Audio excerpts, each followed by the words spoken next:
Apakah kegunaan DBS atau bank DBS apakah bisa buat transfer uang, tarik tunai, atau menyimpan uang? Nah, untuk selengkapnya setelah ini.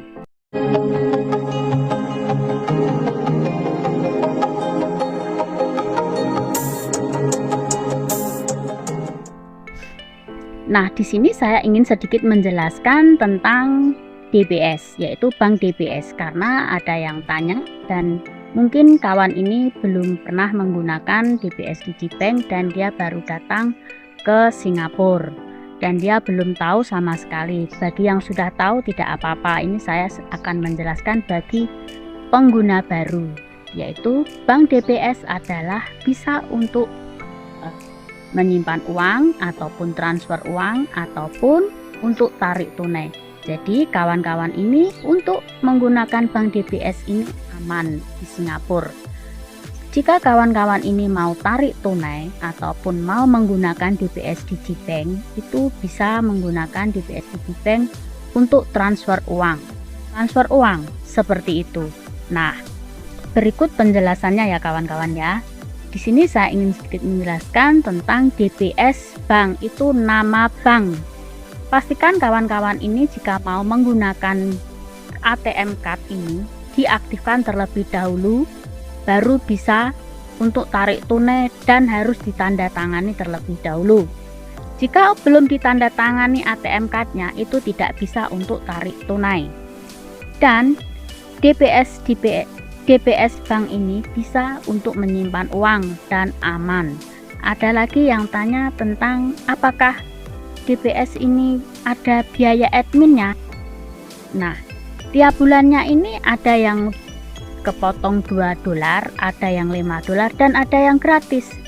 Saya juga tidak paham pasti ya, karena ini menurut pengalaman saya seperti itu. Nah, untuk tarik tunai, kawan-kawan ini silahkan ditandatangani terlebih dahulu ya ATM cardnya. Jika belum ditandatangani tidak boleh atau tidak bisa untuk tarik tunai di mesin ATM. Dan silahkan tarik tunai di mesin ATM yang ada tulisannya withdrawal seperti itu. Kawan-kawan ini minimal atau paling sedikit itu tarik tunai $20. Jadi kawan-kawan jika uangnya ada 30, tarik $20 bisa. Seperti itu ya kawan-kawan ya. Jadi masih $10.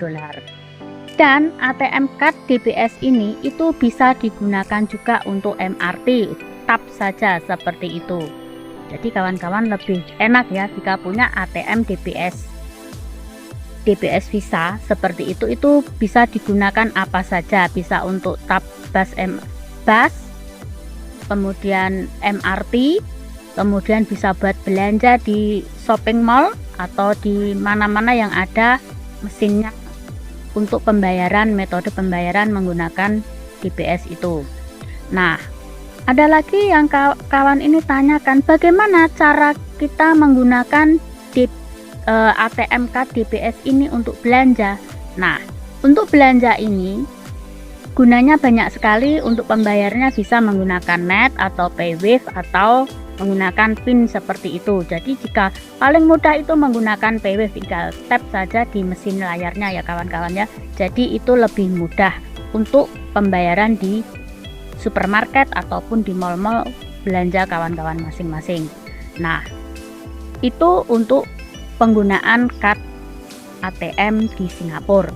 Nah, bagaimana kalau di Indonesia, apakah bisa dipakai? Nah, di Indonesia juga bisa dipakai ya kawan-kawan ya ATM card itu, karena Visa itu internasional. Jadi kawan-kawan bisa menggunakan ATM DBS Visa kawan-kawan ini ke Indonesia ataupun dimanapun kawan-kawan berkunjung ke negara lain selain Indonesia, Malaysia ataupun Taiwan ataupun Hongkong, itu bisa ya kawan-kawan ya. Jadi kawan-kawan tidak usah ragu, punya DBS Digibank itu bisa digunakan dimanapun.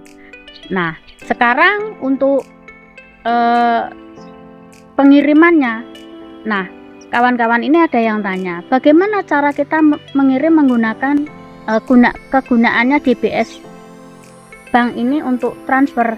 Nah, kawan-kawan harus transfer menggunakan DBS Digibank. Jadi kawan-kawan silakan download terlebih dahulu ya kawan-kawan ya, untuk transfer menggunakan DBS Digibank, itu pastikan download aplikasinya, yaitu DBS SG yang ada di App Store. Kemudian kawan-kawan ini silahkan masukkan data-data yang diinput sesuai pas pembuatan waktu di bank, seperti itu ya kawan-kawan ya. Jadi ada surat pertama, kedua, ketiga itu ada ya kawan-kawan. Jadi panduan untuk mendownload DBS Digibank itu sudah ada di surat pertama, suruh download, dan disitu ada login passwordnya. Kawan-kawan silahkan login menggunakan surat yang pertama itu. Jadi kalau mau transfer harus punya DBS SG terlebih dahulu, DBS Digibank. Kemudian jika sudah bisa login, kawan-kawan ini wajib setup digital token. Nah, ini banyak sekali yang kesulitan ya kawan-kawan ya di setup digital token ini. Setup digital token ini jika kawan-kawan tidak setup, itu tidak bisa kirim uang kemanapun karena belum di setup. Nah, bagaimana cara settingnya? Kawan-kawan silahkan tap di bagian di situ yang bagian di digital itu ya kawan-kawan, itu kemudian nanti akan ada suruh masukkan email OTP yang dikirim di email OTP atau di HP kawan masing-masing. Nah, banyak sekali yang kesulitan karena HP-nya hilang atau nomornya tidak aktif atau nomornya tidak bisa seperti itu.